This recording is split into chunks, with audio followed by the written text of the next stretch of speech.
Strong and bold. Strong and bold. So తన character సినిమాలలో ఉన్నట్టు ఉండరు రియల్ లైఫ్లో, వేరేలాగా ఉంటారు. అంటే స్ట్రాంగ్, తన ఏదొచ్చినా మోటివేషన్ తట్టుకోగలరు. అది ఏదొచ్చినా తట్టుకోగలదు, దేన్నైనా కూడా చాలా రిసీవ్ చేసుకుంటుంది. సో యాజ్ ఎ పర్సన్ నాకు చాలా రెస్పెక్ట్ నేను బయట చూశాను కాబట్టి. గ్రేట్. అసలు రియల్ లైఫ్ లో ఎంత బాగా లీడ్ చేస్తున్నారంటే ఒక సబ్ని పెట్టుకొని. ఇప్పుడు ఏం చేస్తున్నాడు బాబు అల్లుడు? అల్లుడా ఇది మెడిసిన్ చేస్తున్నాడు. మెడిసిన్ చేస్తున్నాడు. మెడిసిన్ యుఎస్ లో ఉన్నాడు.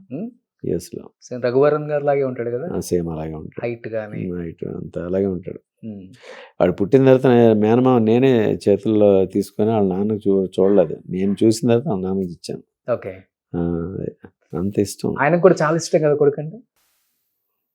మహా ఇష్టం, చాలా ఇష్టం. తను చనిపోవడానికి కారణం కూడా అదే. అవునా?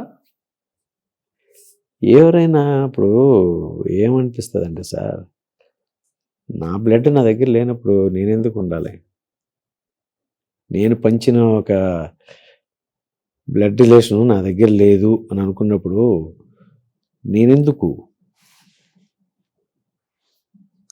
నా కొడుకు నా దగ్గర లేడు అనుకోండి, ఐఎమ్ నథింగ్, నాకు అవసరం లేదు. ఎక్కువ వెళ్ళిపోయారు ఆయన, కొడుకు దూరం అయిపోయాడు అంతే. ఓకే, అర్థమైంది.